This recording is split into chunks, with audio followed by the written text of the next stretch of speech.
السلام علیکم ویورز، عثمان علی آپ کی خدمت میں حاضر ہے۔ آج کا ہمارا ٹاپک ہے منتہب اقتباس۔ ہماری مسجد کا امام چور ہے۔ افریقہ کے ایک ملک میں ایک شخص حافظ قرآن و عالم مسجد کا امام مقرر ہوا۔ لوگ اس عالم کا بہت احترام کرتے تھے اور ہر شخص چاہتا تھا کہ اس کو اپنے گھر پر دعوت دے دیں، خصوصاً رمضان المبارک میں۔ اسی سبب ایک مقتدی نے رمضان المبارک میں افطار پر اپنے گھر بلایا۔ عالم نے دعوت قبول کی اور افطار پر اس مقتدی کے گھر پر پہنچے اور وہاں ان کا شاندار استقبال کیا گیا۔ افطار کے بعد عالم دین نے میزبان کے حق میں بہت دعائیں دیں اور واپس چلے گئے۔ مقتدی کے زوجہ نے عالم دین کے جانے کے بعد مہمان خانے کی صفائی ستھرائی کی تو اسے یاد آیا کہ اس نے کچھ رقم مہمان خانے میں رکھی تھی، لیکن بہت تلاش کے باوجود وہ رقم اس عورت کو نہیں ملی۔ اس نے اپنے شوہر سے پوچھا کہ کیا تم نے وہ رقم لی ہے؟ شوہر نے جواب دیا نہیں، اور پھر اس نے یہ بات شوہر کو بتا دی کہ مہمان کے علاوہ کوئی نہیں، دوسرا فرد ہمارے گھر نہیں آیا اور ہمارا بچہ دوسرے کمرے میں تھا اور جھولے میں رہنے والا اتنا چھوٹا سا بچہ چوری نہیں کر سکتا۔ بالآخر دونوں اس نتیجے پر پہنچے، ہاں رقم مہمان نے چوری کی ہے، مگر یہ سوچتے ہوئے مہمان کے غم اور غصے کہ ایسا کیسے ہو سکتا ہے کہ ہم نے اتنی عزت احترام کے ساتھ اپنے گھر بلایا اور انہوں نے یہ غلط کام کیا۔ اس شخص کو تو قوم کے لیے نمونہ عمل بننا چاہیے، نہ کہ چور ڈکیت۔ بہت غصہ کے باوجود اس شخص نے کے مارے اس بات کو چھپا لیا اور یہ شخص عالم دین سے دور رہنے لگا تاکہ سلام دعا نہ کرنا پڑے۔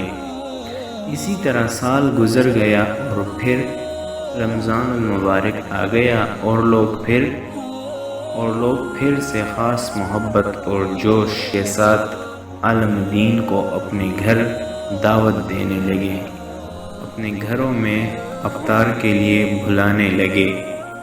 اسی شخص نے اپنے زوجہ سے کہا، ہمیں کیا کرنا چاہیے؟ مولانا صاحب کو اپنے گھر بلانا چاہیے یا نہیں؟ زوجہ نے کہا، بلانا چاہیے، کیونکہ ممکن ہے کہ مجبوری کی حالت میں انہوں نے رقم اٹھائی ہو، ہم انہیں معاف کر دیتے ہیں تاکہ اللہ بھی ہمارے گناہ معاف کر دے۔ اور پھر اس شخص نے مولانا صاحب کو اسی عزت اور احترام کے ساتھ اپنے گھر میں افطار پر بلایا، اور جب افطار وغیرہ سے فارغ ہو گئے تو میزبان نے مہمان سے کہا، جناب آپ متوجہ ہوں گے سال بھر سے میرا آپ کے ساتھ رویہ بدل گیا ہے۔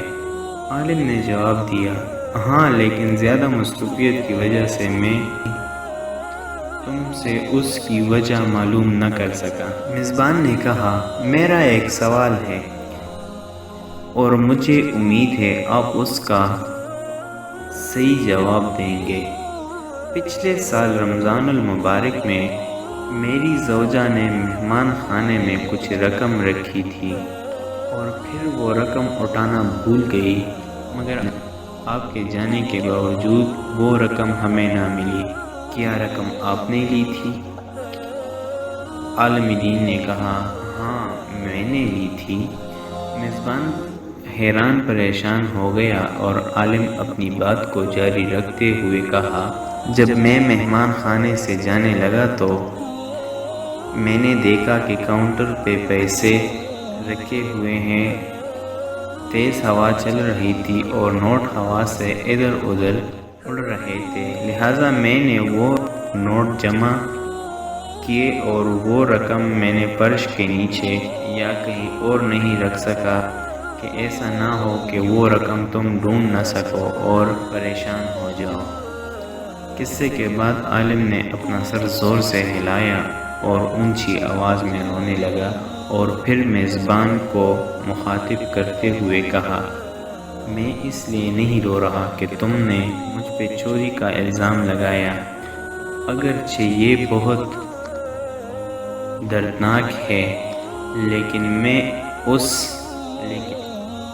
اس لیے فریاد کر رہا ہوں کہ 365 دن گزر گئے اور تم میں سے کسی نے قرآن کا ایک صفحہ بھی نہیں پڑھا، اور اگر آپ قرآن کو ایک بار کھول کر دیکھتے تو تمہیں رقم قرآن میں مل جاتی۔ یہ سن کر میزبان تیزی سے اٹھ کر قرآن مجید لایا اور جلدی کھولا، اور اس کی مکمل رقم قرآن میں رکھی نظر آ رہی تھی۔ تبصرہ: یہ حال ہے باب مسلمانوں کا کہ سال بھر میں بھی قرآن نہیں کھولتے اور اپنے آپ کو سچا اور حقیقی مسلمان سمجھتے ہیں۔